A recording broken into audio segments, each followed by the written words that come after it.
Sleep. We all need it. We all know we need it. I'm going to go a little bit more about what that is, but really it's about optimizing your sleep. There's so many people out there I see all the time in my office are complaining that they don't have great sleep. Can't fall asleep, can't stay asleep, or they're sleeping but they wake up fatigued. There's so many factors, and there's a lot of misinformation. There's a lot of, sometimes there's too much, too little, just not enough. So I'm here to kind of bring it all together, give you some helpful tools, maybe explain some pitfalls you may be having and how to overcome them, and maybe some things you didn't even know about.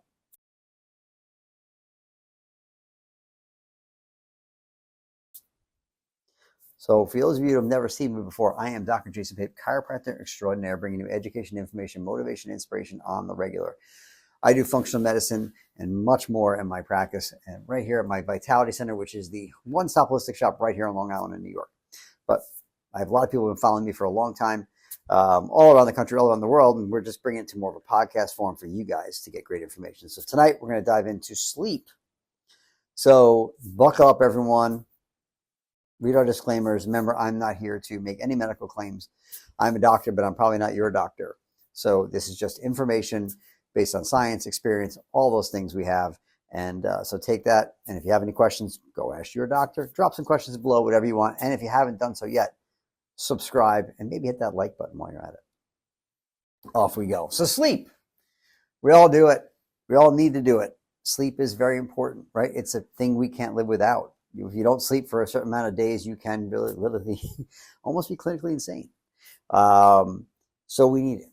And it is a very important time for our body to heal and recover from the day before and move on to the next day. And that's a really important part. We spend a good portion of our life, really probably a good third of our life in sleeping. Yeah, my math's pretty good on that. So understand that optimal sleep for most people is around that when you're an adult, about 7 to 8 hours. 7.5 is kind of that sweet spot. You might get some arguments a little bit here and there. And there are different times of our lives where we need more sleep. When you're an infant, you definitely need a lot more sleep. 10, 12, 14 hours a day.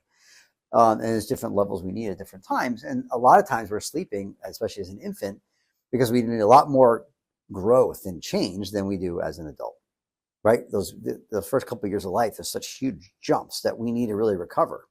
And one of the things two of the things that our body does when it sleeps is heal our nervous system and heal our immune system. So when you're making through all those changes as an infant, yeah, you need to really sleep to really kind of hit those milestones and move forward and get those leaps, right? But as an adult in general, 7.5 hours, we're going to say, is that sweet spot. And that's where our body does its healing. That's where it kind of gets through the work of the day from our brain and our body, consolidates memories. It works on restoring and restructuring and rebuilding. How many times you go to bed one day in pain and the next day you wake up in less pain? Well, what happened there? It's only a few hours later. You were up in the morning, you had pain, and the pain was still there 8 hours later because your body's not in recovery mode. It really has a time because it's not doing all these other things to rebuild itself, right? For a perfect example, like I woke up, I fell asleep on the couch the other day. You shouldn't do that. That's one thing we'll talk about is don't be sleeping on your couch. But a real life example, and I had a little bit of pain in my right lower thoracic area, and it got a little worse as the morning went on. I definitely had knocked the rib out, and I was in pretty severe pain. I was kind of crippled. I went and got adjusted, got acupuncture, soft tissue, cold laser therapy, took it easy, but I was in pretty bad shape. But I knew that with all the work I did, I might not have felt better that day specifically, a little bit here and there, but I knew that by the next morning, I'd be in a lot better shape because of all the work I did. And then I need my body to allow itself to do the recovery. And guess what? Next day, I was probably about 85% better. So yes, it was the sleep that was a big part of it. Yeah, and the things I did with it before, but my body needed a chance to recover and rebuild and really kind of respond to all the things we did and lay things down. We all understand how that can be. Now listen, it doesn't mean you can't wake up in some pain either because you hurt yourself. But each day gets better, and usually the overnight when you sleep, right? We all know that sleeping, it helps with healing. Right? So as your body, think about it though, right? When you're working through the day, your body has a lot of things. You're awake. The brain is using a lot of energy to keep going. You're active, you're moving, you're walking, you're talking, or maybe you're exercising, sports. Your body's doing, right? And when we stop, we have to then we have the time. We're not taking resources to other places to kind of reconsolidate and rebuild, right? fix those muscles, help the muscles to grow, rebuild, take the inflammation down. And our brain, the same kind of thing. We have a lymph system in our body that helps move things through, inflammatory products, things like that. But in the brain, we have the glymph system is what they call it, where we kind of flush out the crap from the day. And if you don't sleep, you can't really flush that glymphatic system. That's really important for getting out the metabolites for the day, to consolidate, like I said earlier, consolidate those memories, rebuild, make some new connections, and pull out the detritus that may be left over. And when it sits around too long, that gunk sits around in our brain, just like it can sit around in your body. You ever find out you're waking up more achy and things like that because you're not sleeping well? Yeah, because you can't recover. Brain, same thing. So brain fog, issues of mental acuity, all those kind of things can get worse when we're not sleeping, partially because of the junk that's building up. We have to flush that system, and that happens at night. Right, so hope this is kind of making sense. These are some basics maybe you knew about sleep, or maybe you didn't really understand a little bit more of the intricacies of it. And there are different brain waves that we have in our brain, and I won't get too crazy about them today, but understand that our brain is just a series of wires that runs everywhere. And depending on what wiring you use when a frequency is emitted, and the speeds of those frequencies kind of get named, and then there's different states they're associated with. So our beta brainwaves are waking state. Hopefully, if you're watching this, you're still in beta. I haven't put you into one of the sleepy ones. And then you're a little slower than that, your alpha, and alpha is kind of in that in-between state. It's kind of a meditative state when properly regulated. It's also really important for resource allocation. Alpha is kind of like the conductor. And when alpha gets dysregulated, it can mess with your sleep cycle. Theta is just slower than that. That's when you first fall asleep, when you first wake up, when you're dreaming. And that's a really creative brainwave state, but not a great place for learning or memory. And just slower than that is delta. Delta is that really deep sleep. Right? That's where the most growth hormone gets released. So we get growth hormone pulsations while we're sleeping, which helps with healing, growth, obviously, when we're in our still adolescence or childhood years. And our brain and body will restore itself. All right? Now, all those brainwaves are all going on all day long, all at the same time. All right? But some are more dominant and prominent at certain times of the day, certain parts of the brain, depending on what you're doing. Right? So when it's time to work, the prefrontal cortex is the focusing part of your brain should have more beta than theta, delta, alpha, right? You want focusing brainwaves. When it's time to go to sleep, you want theta and delta. Otherwise, if beta's sitting there, you're staring at the ceiling and go, why am I not sleeping? Right? So if we have dysregulation in our brainwave patterning, right? Too much of something, even too much of things like delta and theta, not enough, not the right part of the frequency band at the right time. We're not getting these what's called a circadian rhythm, these natural rhythms of certain brainwaves as we're going through the day, especially at night. We might sleep, but not get the right levels of restorative sleep. So a lot of times people may get that 7-8 hours, but they're still waking up tired. Well, what is that? Right? I got my sleep. Why can't I sleep? Why am I still not awake? Why am I still tired? Well, there's many reasons for that, but one of the big ones could be, is our circadian rhythm disrupted? Right? What's going on? Are we getting the right sleep? Hey, yeah, I'm sleeping, and I feel like I'm asleep, but am I getting the deep sleep? Am I getting the deep sleep at the right time? Am I getting too much of one? Not enough of the one? What might be going on there? And that doesn't mean you have to go get yourself a sleep study or go get a QEEG, which is one of the things I do. I specialize in neurofeedback, EEG-based neurofeedback. But that is one way we can assess some things. And those things can be helpful tools if we're really having some severe sleep issues. But the fact is, if we're understanding that when those things are dysregulated, it can lead to problems where we may sleep but not get restorative sleep. Right? So it's not so easy of just getting your 7.5, 8 hours. So things that can disrupt it, I'll talk briefly about it. And we'll talk about some more things in a minute. One can be things like sleep apnea or airway breathing issues that don't allow you to get deep sleep. So with sleep apnea is kind of like where you stop breathing while you're sleeping. Now, no one's really just dying from it, okay? It's not the kind of thing because your body knows to restart you. But what happens if you're in a deeper sleep and your body kind of stops breathing, if you will, there's a waking up part that happens to make you not, so your body, you can wake you up and go, hey, we better start breathing again a little bit more. And we come out of that delta theta state, maybe move into an alpha beta state. And even though you may not open your eyes, this happens enough during the night, you're not getting a deep restorative sleep, you're constantly disrupting that cycle, you're not going to wake up rested. Right? So sometimes some people think these CPAP machines, things like that. There's definitely other ways we can work on airway. And we'll talk about that too. Let me put back in my notes here, because I don't know if I put that on my list of things to work on. All right, because there's definitely some ways we can do that. But CPAP machines and other devices can be helpful tools. We're trying to find other ways, because I'm not a big fan of those. It makes it harder to sleep. It's definitely noisy for your partner. We can get biofilms, and it can mess with your jaw, depending on those smaller devices. There's so many other issues. But that could be a problem right there. And your stress states, right?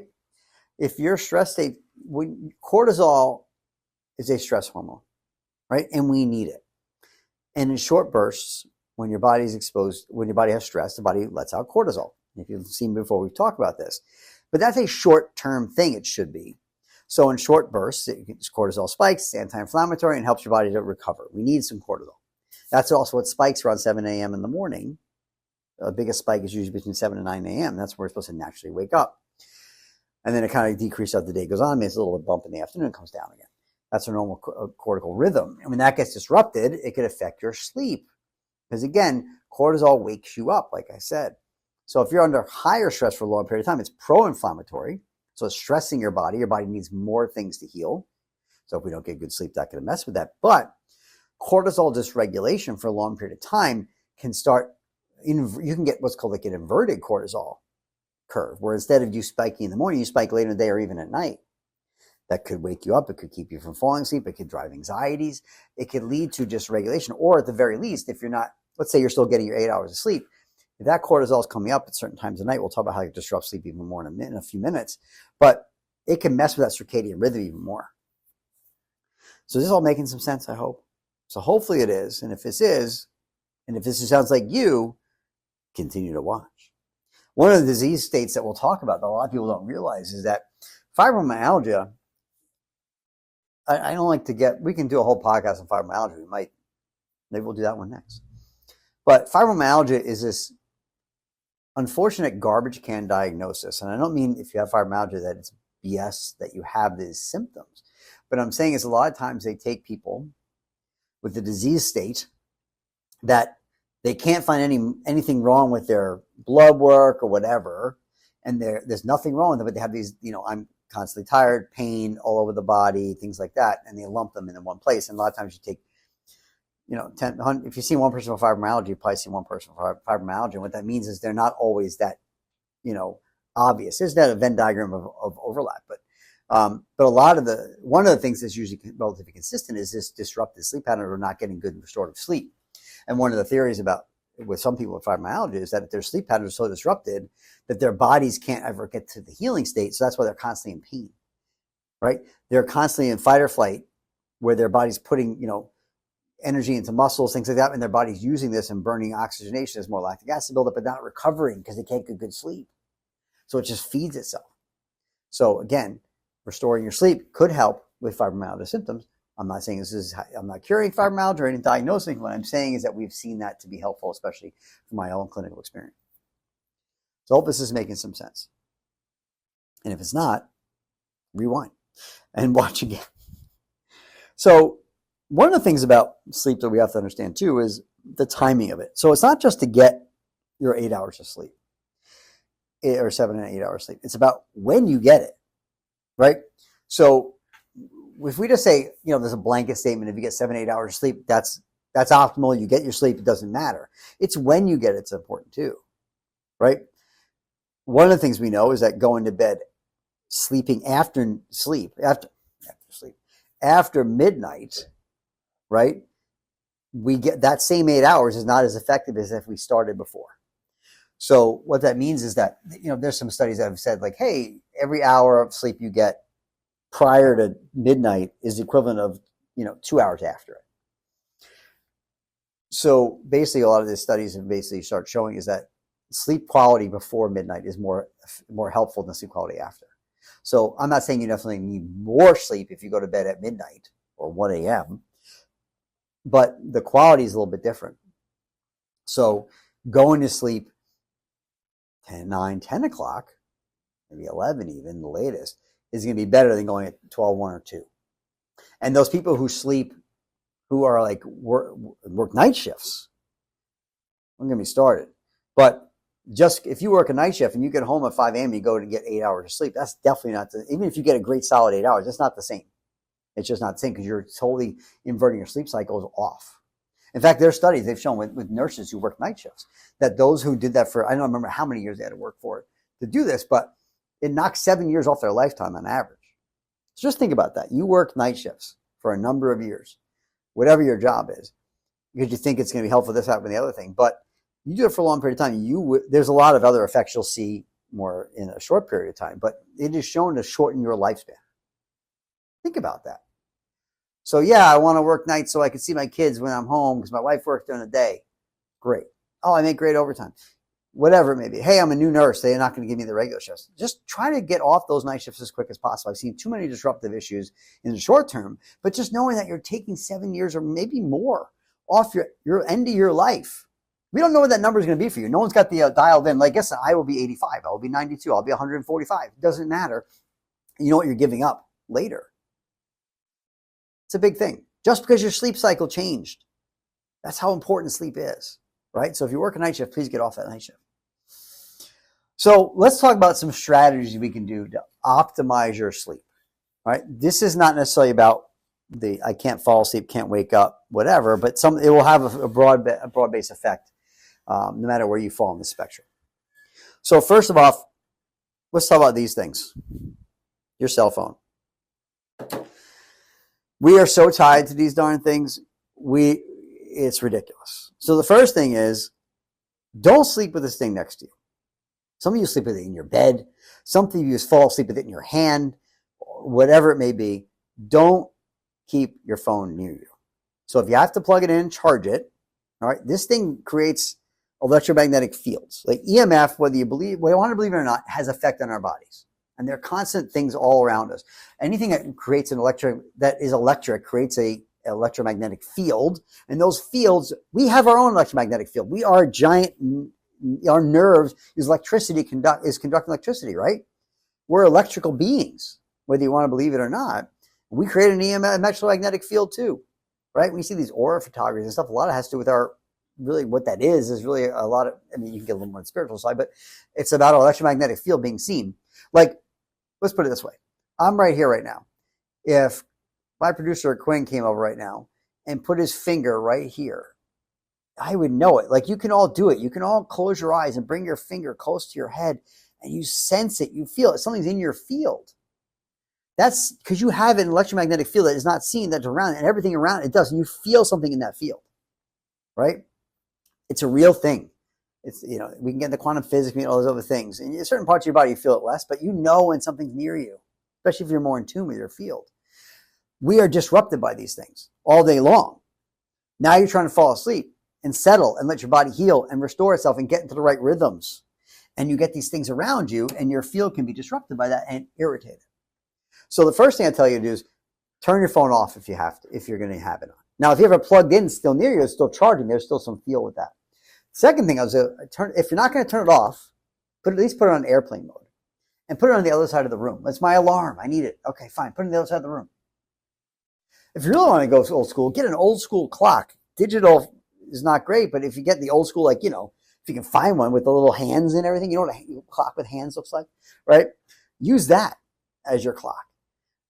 Old school alarm clock, hit the thing on the bottom, but some of you people are younger, you won't even know what I'm talking about. But something like it's put on the other side of the room. Okay?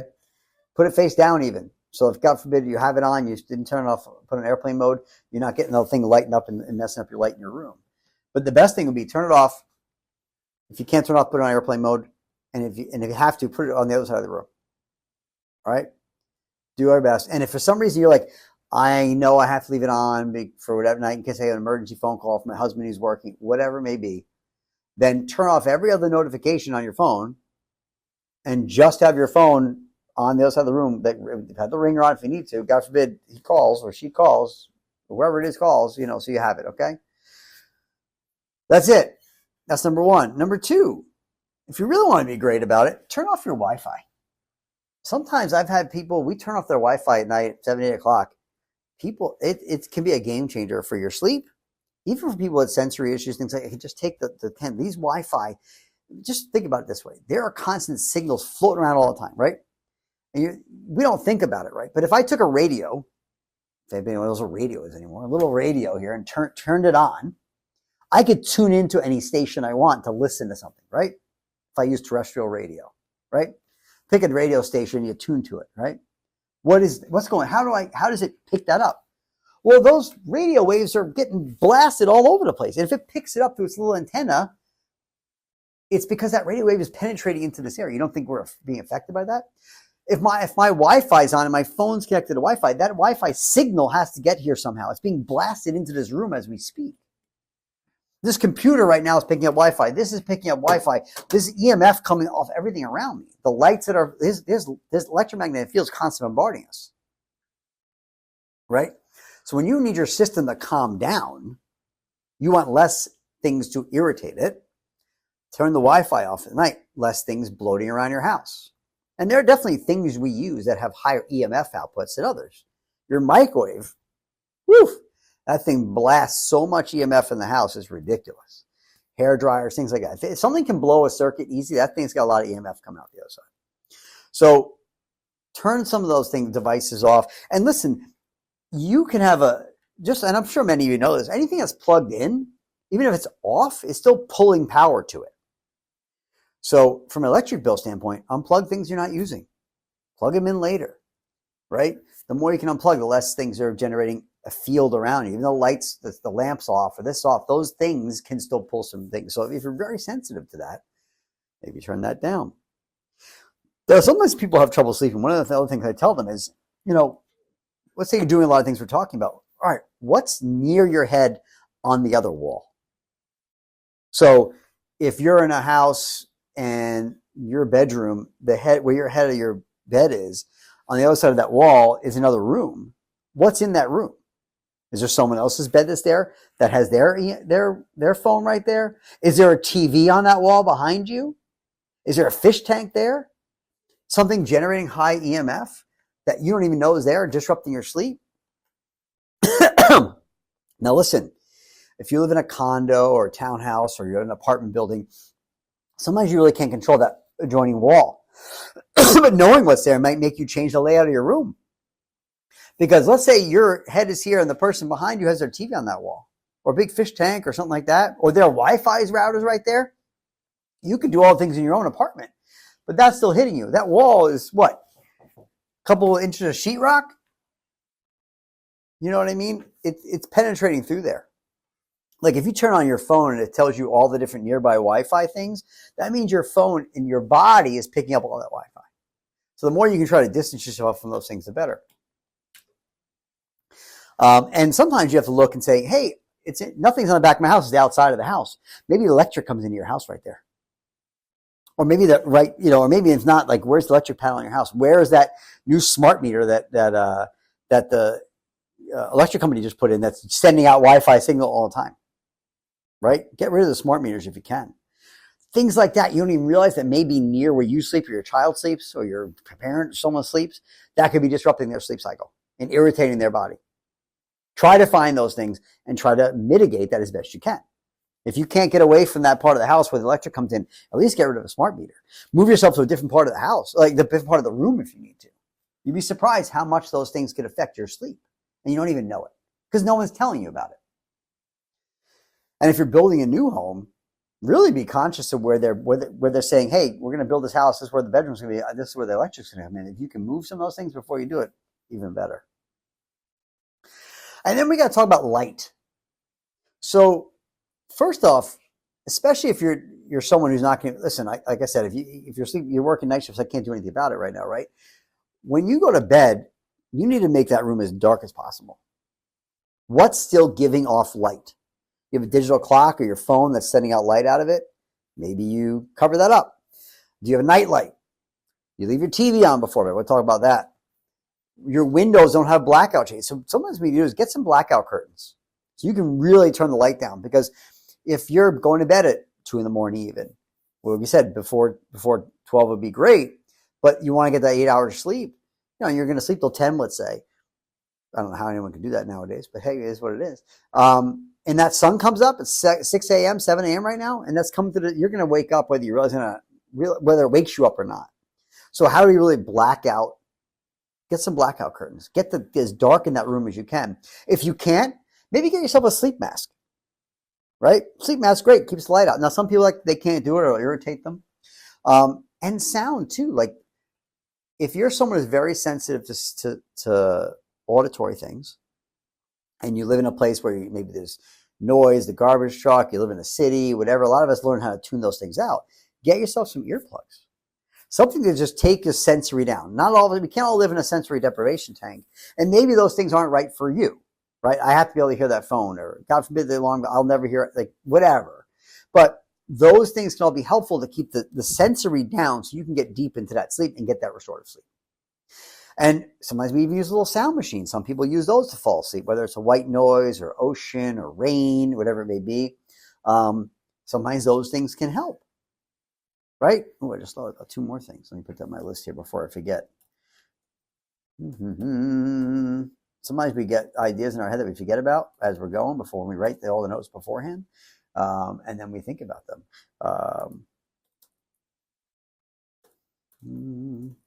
Sorry. Okay. So those can be helpful. And like, again, see if they help you or not. And sometimes those sound machines, they even make earplugs that have them in them. Now, I'm not saying blast your ears with something right in your ear. That wouldn't be the best thing. But there are different ways we can keep the noise down. All right. And before you go to bed, it's important to wind down a little bit. I usually tell people the best thing you can do is turn all your screens off, TV, computer, phone, whatever they are, at least 1 to 2 hours before you go to bed. Right? That's good because those things are definitely sending things into your brain. Depending on you're watching too. So let's talk about the TV for a minute. What do you watch before bed? Are you watching the news that's going to aggravate you? Are you watching like an action movie or playing a video game? Those things put you into fight or flight. The opposite of fight or flight is rest and digest. Rest and digest. So you're playing a video game. All right, I'm going to go to bed. And you just jacked yourself into fight or flight before you go to bed. Good luck. You're watching an action movie, right? How about you watch something a little bit, or you're watching that's going to aggravate, or it's not even mentally healthy, like because your brain does see what you're seeing before you go to sleep, and it can affect your sleep, right? And what you're even dreaming about. So remember, what you focus on, what you're seeing beforehand can be a factor. So definitely think about what you're doing before bed. Cut it out a couple of hours too, so your brain has the time to calm down. And remember, screens let off blue light. And you might be able to change some screen tone on your phone or even your computer, but it's really hard to do on your TV. Blue light is excitatory. It brings up beta brainwave. It definitely wakes your brain up. So things we can do to, mitigate that is to kind of avoid them.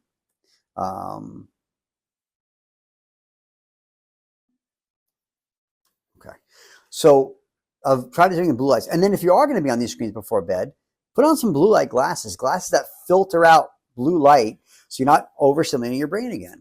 And remember, there are some programs out there. There are ways in your phone or your computer that'll change the tone of the light from your computer as the day goes on. There's still that blue light coming in, but that can change the color of the light and the tone of it, so it's more like later in the day or evening, right?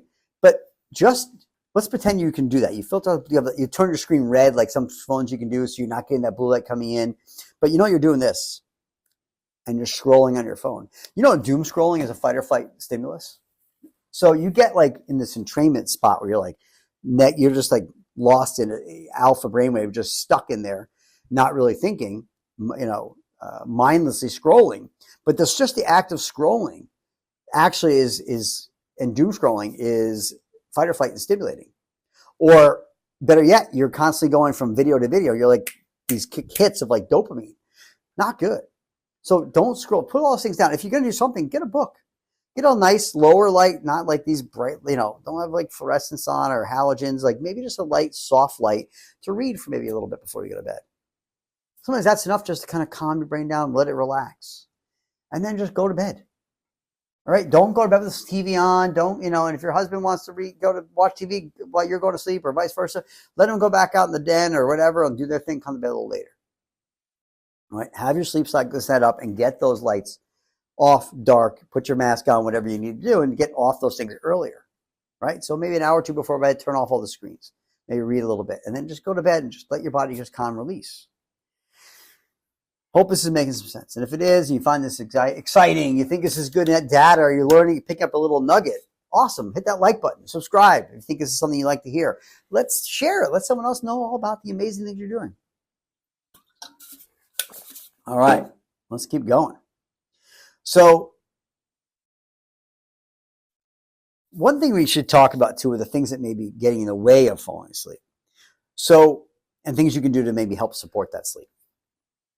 So one thing I want to talk about too is I want to talk about grounding mats a little bit. So some of you may know what that is. A grounding mat basically is something you just plug into your wall, into the ground basically. Because remember, you have an outlet with 3 prongs, right? And that third bottom prong is a ground, right? That's supposed to keep the outlet grounded, keep safe for all those kinds of things. But that ground literally goes somewhere into the ground, right?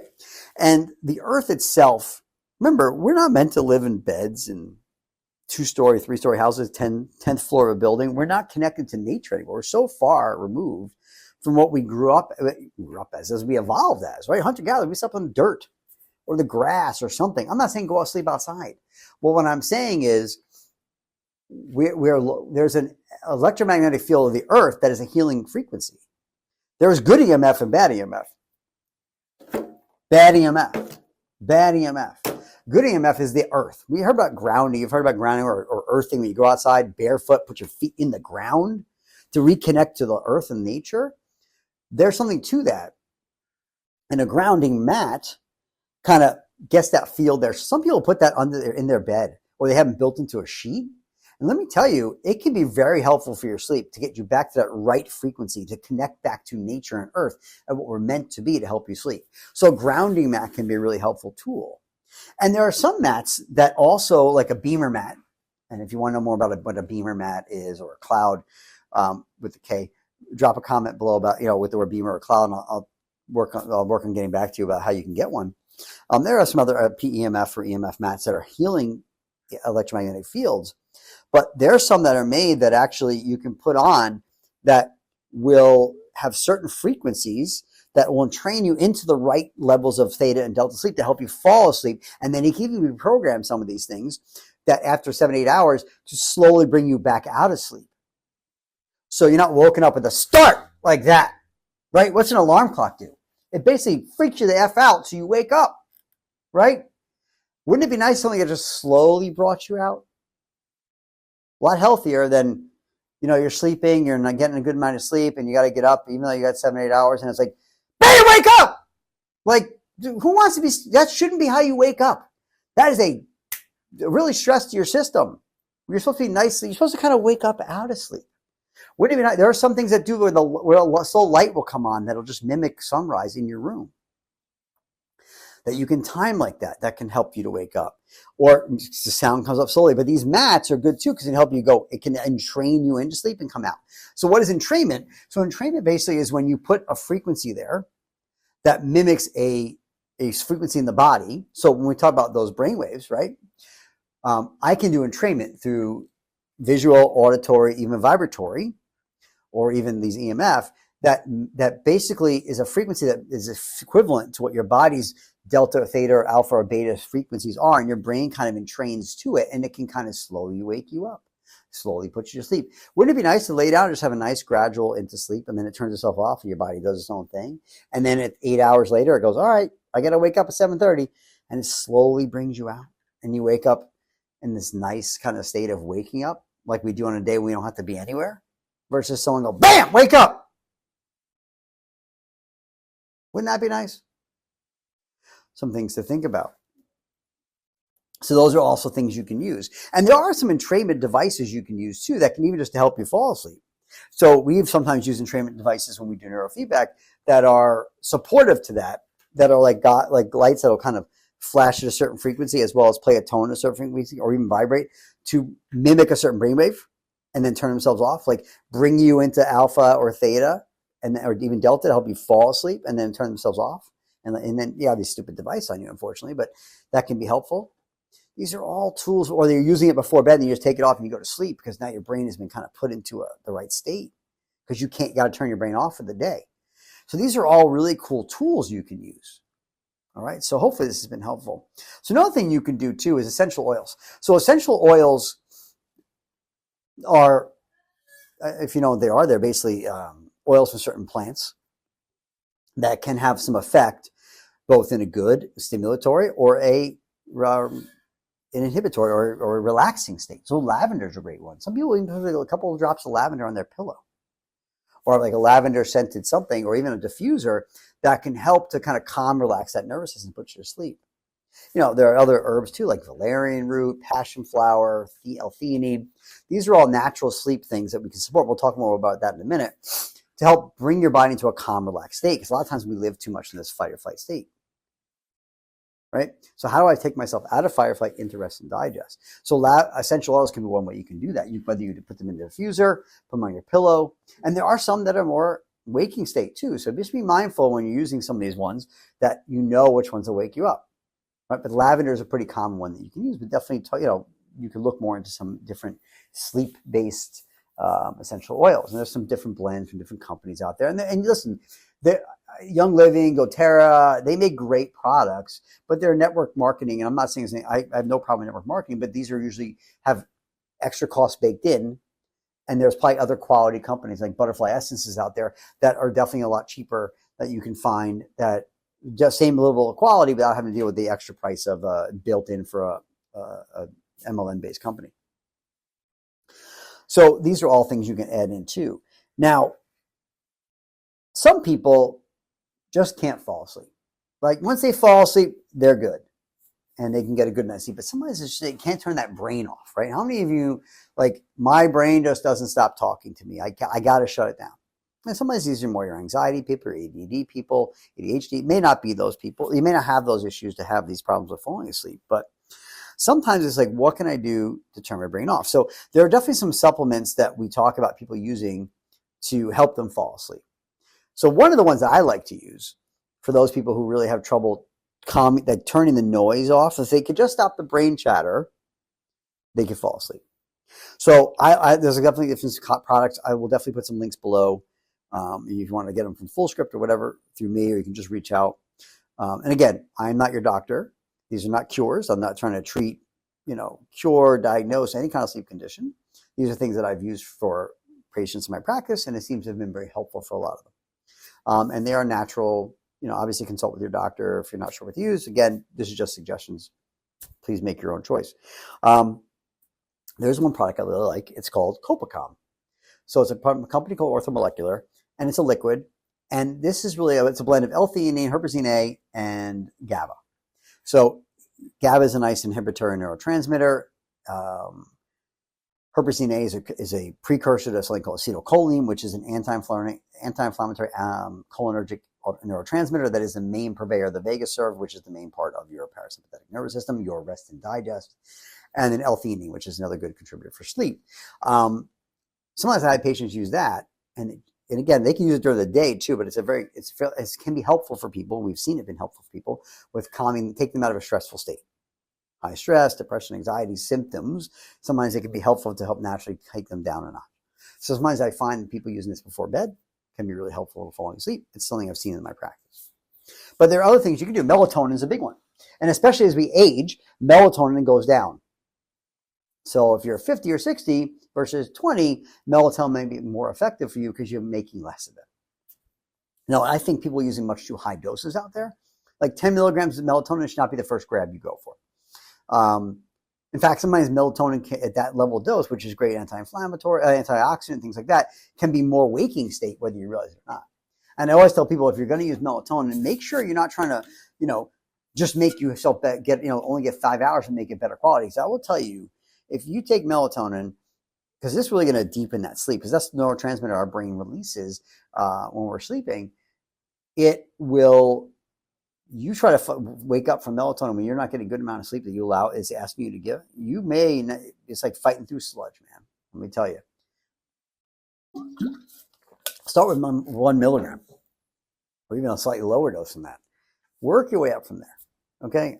There's definitely different companies out there. There's one company, Designs for Health, has a nice melatonin SRT. It's called, which hits you with 3 milligrams, and then it hits you another 3 in the middle of the night, like a time release. That's a little bit higher than anyone always needs, but it can be helpful dosing. The health product you can use. But melatonin can be helpful. Some people will use things like CBD, which is, derived from hemp plants. And there's some other things like CBN, which is a more sleep-based type of cannabinoid that can be helpful. So sometimes you'll see a CBD, CBN complex. Some people will use THC. I don't really recommend it. You do you, and I don't know what states it's legal and not legal and wherever you're watching, or countries, wherever you're watching this, but you really got to watch your THC. I wouldn't want to do more than 5 milligrams, maybe 10 at night.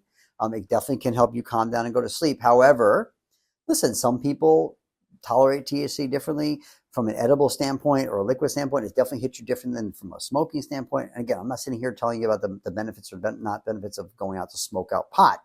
Some jobs you can't have them. It's illegal. Don't start messing with that. I'm just saying that understand that these things can, sometimes you can build the tolerance. Sometimes people have trouble coming off them.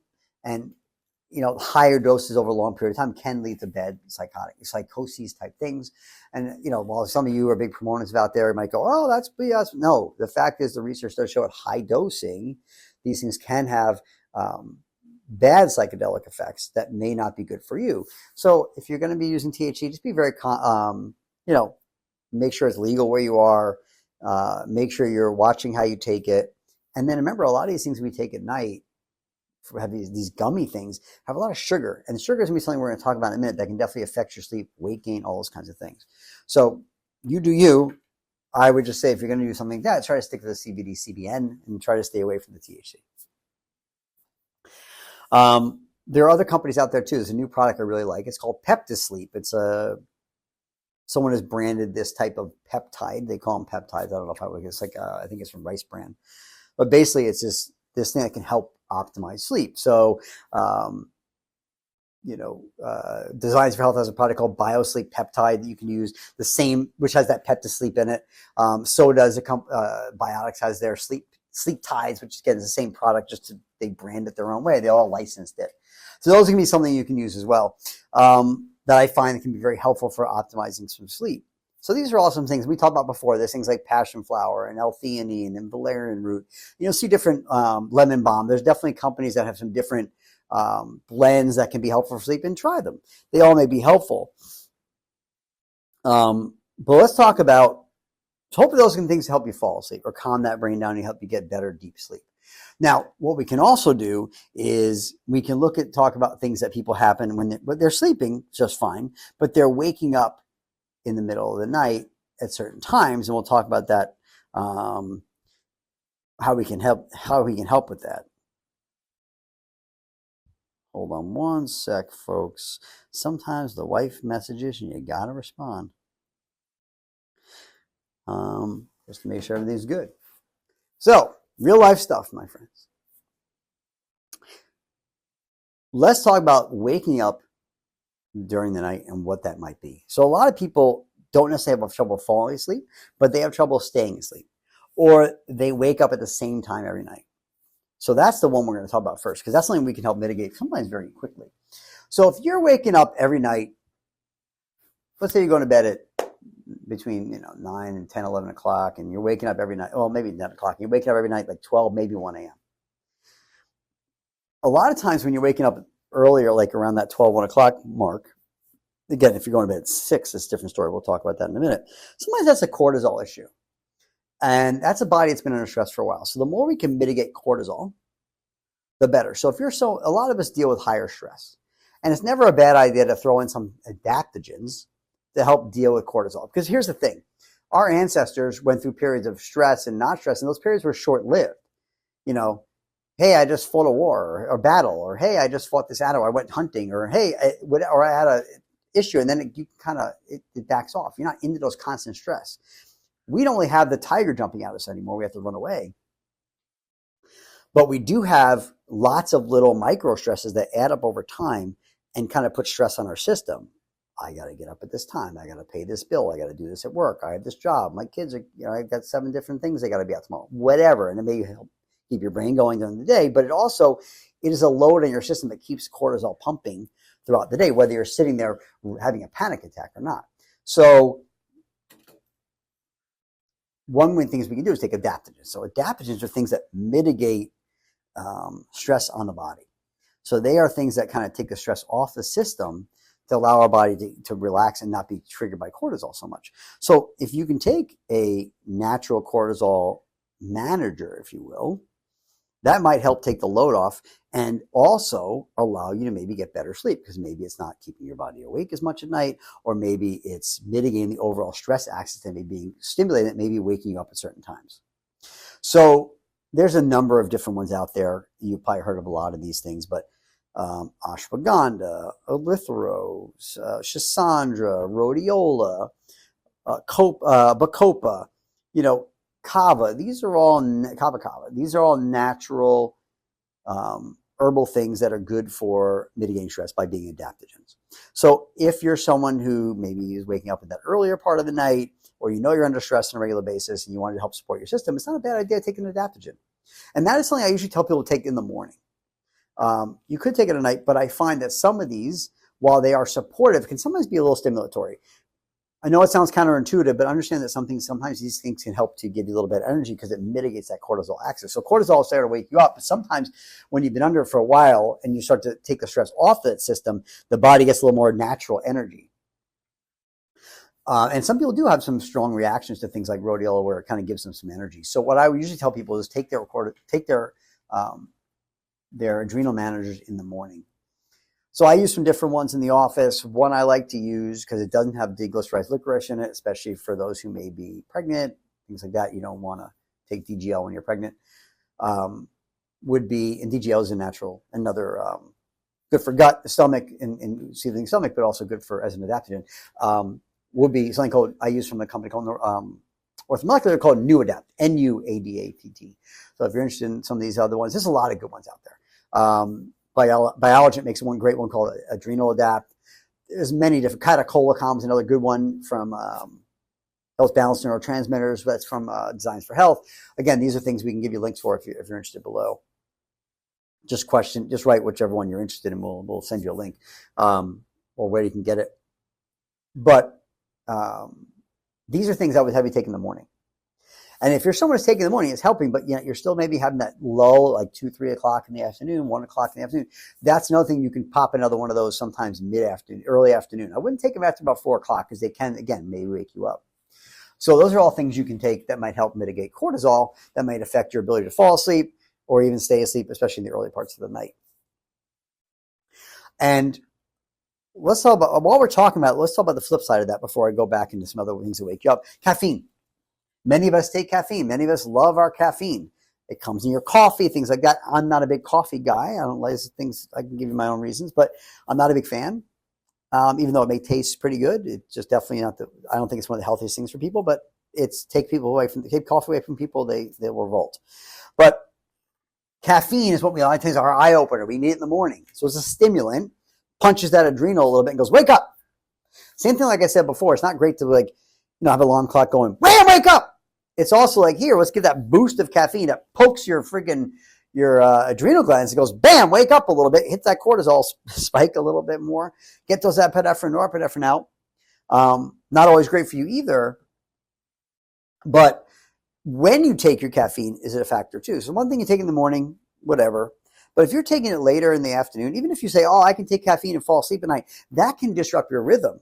Right? You can still fall asleep, but it may be not letting you get the right deep sleep. So please, if you're using caffeine, try not to take it after 2, 3 o'clock. That's usually my window for people. It's like, please, after 3 o'clock, do not be taking anything that's stimulatory. And caffeine is one of those. All right? So try to watch out for the caffeine, because that can be a disruptor, whether you realize it or not. Even though your body becomes adapted to a little bit, it may not be the thing that you need to be taking later in the day. So what if you're someone who wakes up around 3, 4 in the morning? Some of you wake up at 3, 4 in the morning, you're always waking around that time and you're staring at the ceiling, can't hold on to sleep. We'll talk about why that is. Some of you give me the old, I always had to get up around 3 in the morning to go to pee.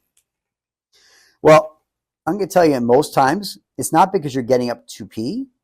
Your body and brain are waking up, and then you feel the need to go pee, and you get up to go pee. Now, some of you may be able to fall back asleep, but that's still disrupting that sleep cycle.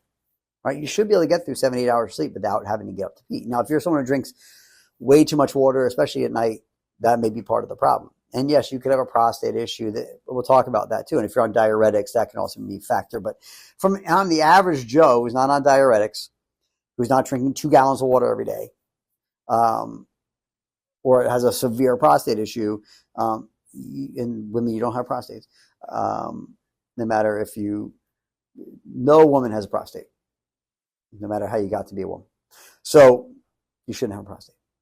Does that make sense what I'm saying? Anyway, just like men don't have ovaries, women don't have prostates. That's just a biological fact. So you shouldn't be waking up at 3, 4 in the morning to pee, and here's why. So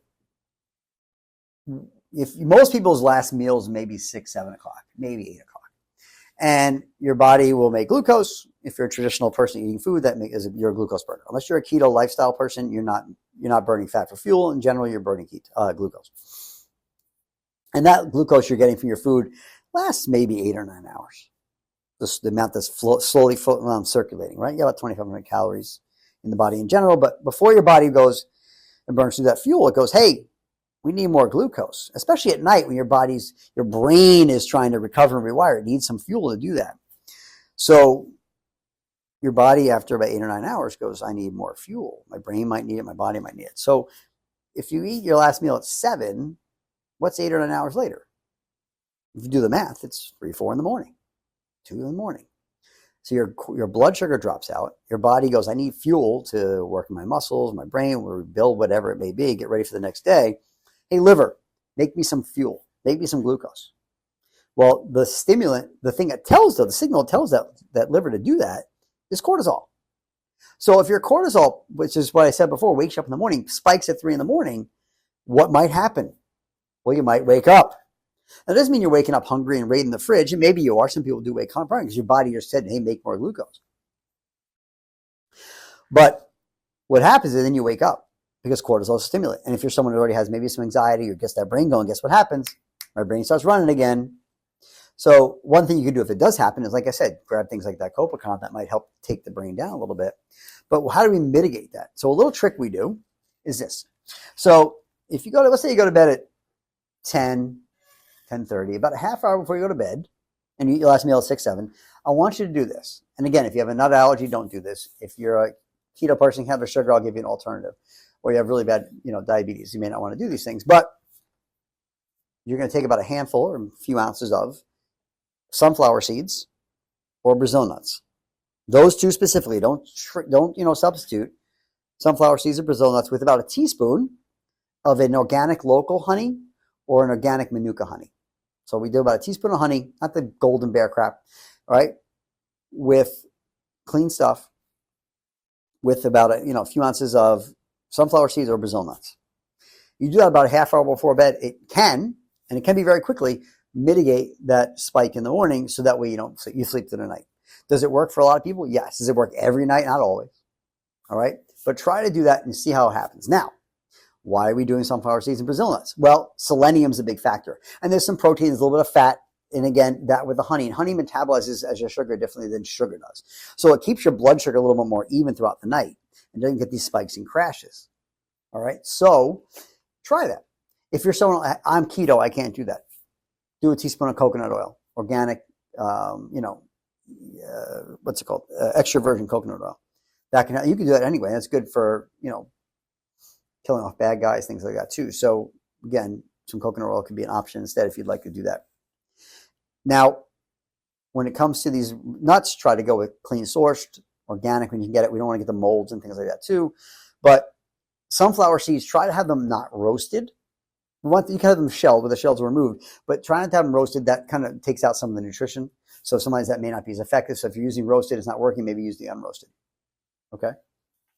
Try that to help mitigate your sleep. Now, we mentioned those things like those gummies that have a lot of sugar. So imagine having that right before bed. Well, you get that spike in that crash. Not so good. If your dinner is a lot of, simple carbs, that's going to make that crash a little bit worse. So try to, make sure I always tell patients this, lower your simple, have more complex or only complex carbs, and never have your carbs without protein and healthy fats. You're doing that throughout the day in your meals, you'll mitigate that blood sugar spike to begin with. You'll have a more steady state of glucose distribution in your body. So that can be something, I guess, especially in that last meal, and try to lower the carbs as the day goes on. That could be another thing that can be helpful. So that is the things you could do. Now, if we want to go a little bit more into some other esoteric stuff, we can have a little conversations about peptides. So there are certain peptides that we have seen can be helpful for sleep. So I'm not saying go out and get these. I'm not saying these are for you. I'm just saying that if you look at, and peptides are mostly research at this point. And when we talk about that, understand that most of them have minimal human data, usually have some decent animal studies, but maybe not enough. They also are not approved in this country for natural use, and a lot of them the research they have, like things like, may only be through other countries that don't have the same standards and don't have that double-blind placebo-controlled studies. We've talked about the good or bad of those before, but if you want to go back and watch my, what you need to know about peptides podcast that we did a few weeks back, but there are two specific peptides we can talk about that seem to be very helpful for sleep, and another class that can be helpful. So the GHRH peptide classes, the growth hormone releasing hormone classes, can be something you can use at night. Not that they necessarily optimize your sleep, but growth hormone really gets released at sleep. So as you age, or growth hormone gets down. So if you're older, these peptides are usually more effective than when you're younger. So a 20-year-old should have really, optimal levels of growth hormone. They shouldn't necessarily need this helpful signal that maybe you get as you get older, as we get 50 or 60. But always check your IGF-1. Those are things to kind of understand where your growth hormone levels are. I don't recommend IGF-1 based peptides, but there are some peptides that people use. And again, I'm not prescribing, telling you what to do, but things like Sermorelin, CJC 1295, ipamorelin, these stacks, ipamorelin, CJC, or ipamorelin, Sermorelin stack can be helpful for growth hormone. But we take those at night because that's when our body naturally spikes. It won't necessarily fix your sleep, but it could help to balance some of the sleep cycle out with your growth hormone and help your body heal better. Some possibilities, but really that's less about helping optimize sleep than these next two that might be. So one is called DSIP. It's called Delta Sleep Inducing Peptide. Delta sleep, that deep sleep. So for those people who really disrupted sleep cycles, things were inverted cortisol cycles, especially for dealing with PTSD, things like that. Some of the studies are promising in that DSIP, and a lot of the anecdotal evidence we're seeing could help to reset and restore that sleep cycle. Again, make sure if you are doing this, understand this is research, it's not FDA approved, and if you are getting them from these research-based compounding pharmacies, make sure that you're getting quality, 503A, 503B, you know what you're dealing with, they have COAs, whatever, and that you're following a doctor's advice that helps you understand the risks and reward. And remember, these are experimental, and you're doing experimenting yourself, all right? Epidolon's another one. So epidolon, or epitalon, or whatever you want to call it, that's another one that can be a very good longevity peptide because it helps to show it's a telomerase inhibitor, which makes it actually lengthen your telomeres, and things that get snipped off, like the aglets at the end of a shoelace that protect the end of our telomeres, are the parts that keep us alive. And as we get older and cells replicate, things get snipped and they start fraying, and that's when we start to age. It's supposed to help lengthen the telomere again, put that aglet back on the shoelace, if you will. But it affects our pineal gland. And our pineal gland is something it reacts to sunlight and changes the sunlight, and it affects our sleep. And as we get older, less and that helps release the melatonin. That gets more and more calcified, and it becomes less effective as we get older. That's why our sleep may not be as good as we get older. But this helps to reverse and reset and help that pineal gland. It can actually be really helpful for sleep as well, too. So again, the research is out there. Take a look at it. A lot of it is research-based only, anecdotal, or minimal in human, if any, human trials for things like that. But it is promising, and the anecdotal evidence we see from people experimenting themselves seems to be good too. So these are two peptides that may be helping restore sleep cycle. Now, if we go away from that too, we talked about airway before. So when your airway is compromised, your airway could affect breathing and getting the deep restorative sleep, especially if you kind of wake up through the night or a big snore or things like that. Weight is a problem. So if you're definitely overweight or heavier, that can affect your sleep because your weight may affect your ability to get good oxygenation, which maybe get not deep sleep. Even though you may sleep for 8 hours, you may not get good sleep.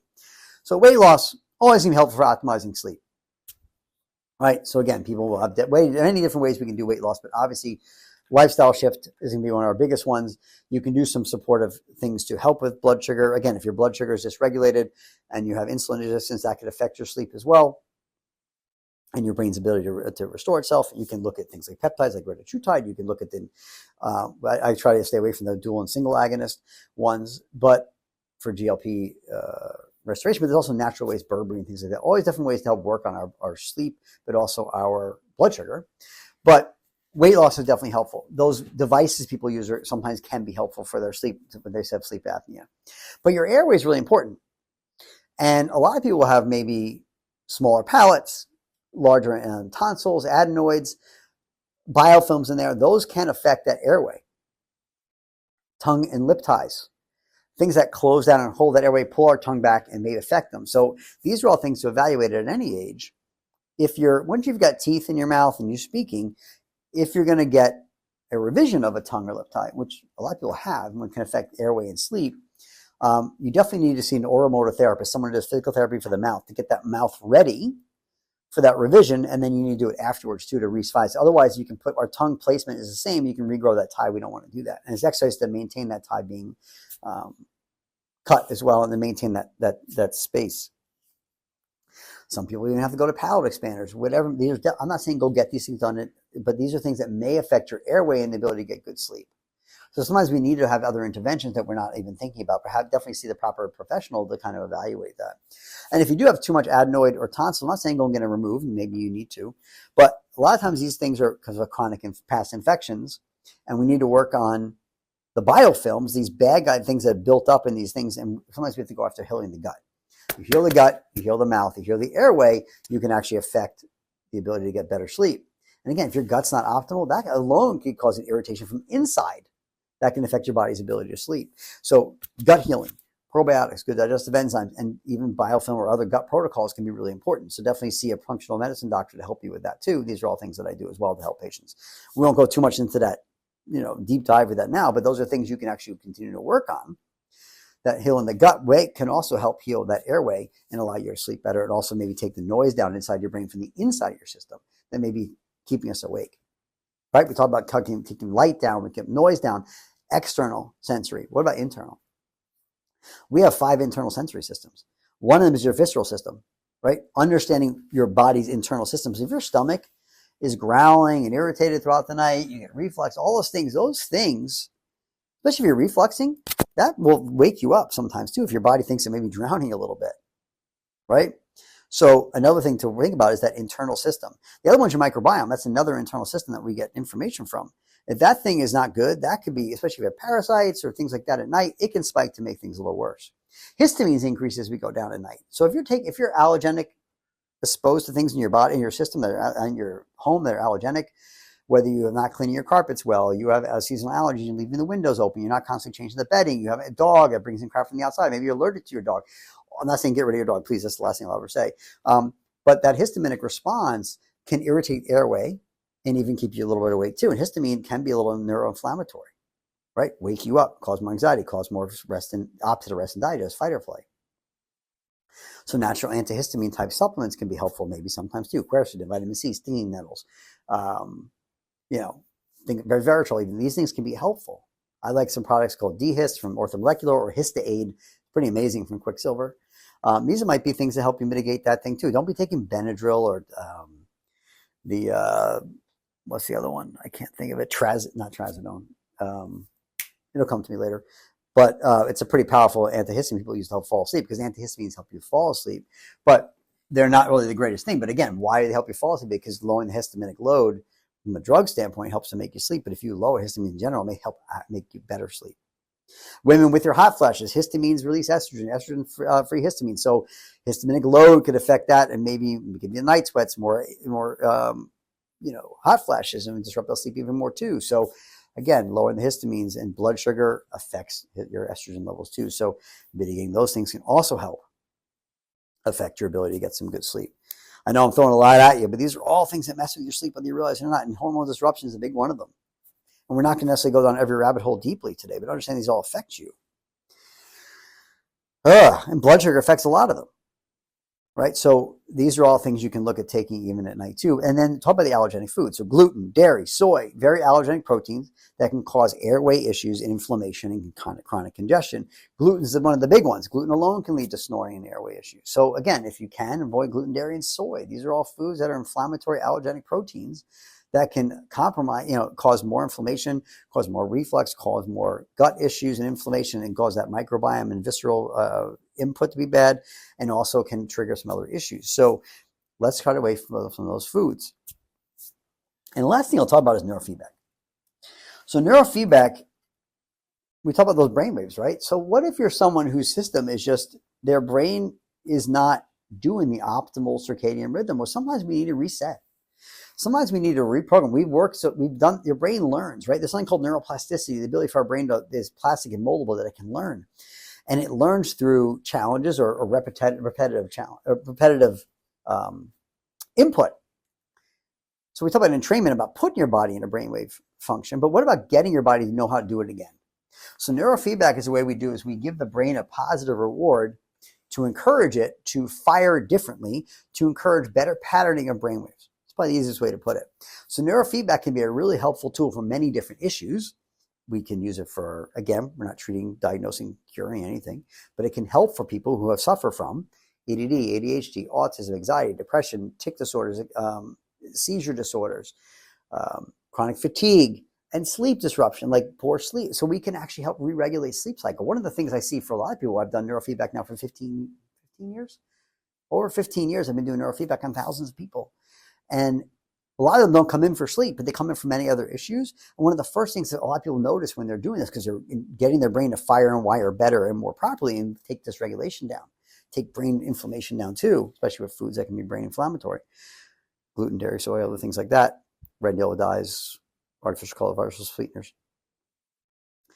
All those are neurostimulant. We want to watch those, especially at night. But they tell me, hey, you know what, doc, I haven't noticed that I came here for X, my sleep's a lot better. Yeah, it can regulate sleep. That's one thing we can help with. So another thing you can do, especially if it can quiet an anxious mind or an ADD mind.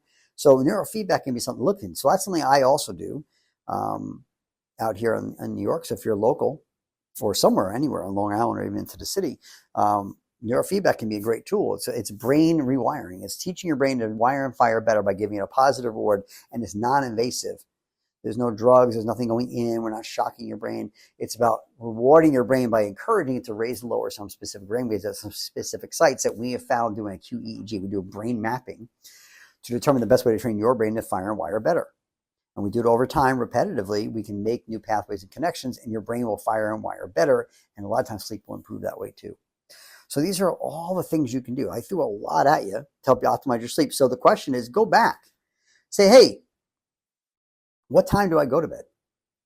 Am I going to bed before midnight? What am I doing is my room set up for sleep? Is it dark? Does it stay dark? Is there other lights coming in? Is there EMF that I'm being exposed to? Is the Wi-Fi messing with me? Where's my phone? What am I doing with my phone at night? Am I taking some stuff to support myself? Am I taking things that are stimulatory at night? Am I having too much sugar? All right. Am I taking things maybe to help modulate that blood sugar? Oh, so let me tell you I forgot to say this. So a lot of times people wake up to pee, right? Well, it's not that they wake up to pee, is that their brain may not wake up fully, but they're like sleeping and their body says, I need sugar. The cortisol raises. They may not be fully awake, but their brain goes out of those deeper sleep states to more closer to waking states, sub-waking, and their body starts to sense their pee. Like when you wake up in the morning, a lot of times when you first wake up, you're like, I got to go pee. Because your body suppresses all those things at night so you can sleep well, right? So if your body starts to wake up a little bit, that suppression goes away. You start to notice you have to pee, and now you wake up to go pee. Does that make sense? So that may be one of the things that's actually happening. So if you keep your body in deep sleep, you're not going to go pee yourself in the bed, right? But usually it means your body is staying asleep throughout the night, not feeling the need to sleep. You're not starting to wake up, so you don't feel the need then, right? If your body needs to pee, it'll wake you up no matter what. All right. So these are all things that can be really helpful. And again, whether you need to take, whether you wake up certain times at night, do I need to have something to manage my cortisol? Do I need something to manage my blood sugar at night? Like that little hint I gave you guys about the nuts and the seeds with the honey, or even the coconut oil. Maybe you're really disrupted from a lot of other stuff and you want to look into some peptides. Go find out some more about that. Hey, you have someone nearby that can do neurofeedback. I use BrainCore neurofeedback here. Go do it. Maybe you have an airway issue no one's looking at. Maybe you get a grounding mat. Maybe you get some essential oils. There's so many tools out there. Sleep masks. Sometimes it may be as simple as a blackout curtain and a sleep mask. Right? Turn the TV off before bed. Try the simple stuff. Work your way to the harder stuff as you need to go. Then you could always reach out. I'm here. And even though I do most of my stuff here in New York, I do virtual. I have plenty of people that follow me all over the world that listen to the stuff, and sometimes the advice helps. So Go back, watch, rewatch some of the parts there and find out some things that you might find helpful for yourself. I hope this can be helpful. Subscribe, like, whatever. This is the kind of information I give on a regular basis. So if you want to find better ways to optimize your sleep, this is the video for you or your friends or your loved ones. So as always, I am Dr. Jason Pape, chiropractor extraordinary, your functional medicine doctor. Well, not your functional doctor information guy. Bringing that education, information, motivation, and inspiration on the regular. And I hope this has been helpful. Please feel free to share this out, and let's get some more eyeballs in this video and help some people fall asleep. And hopefully not because they're watching my video, they're falling asleep, but because the information in it is helping them fall asleep. Have a healthy day. Get some good sleep. We'll see you all in the next podcast.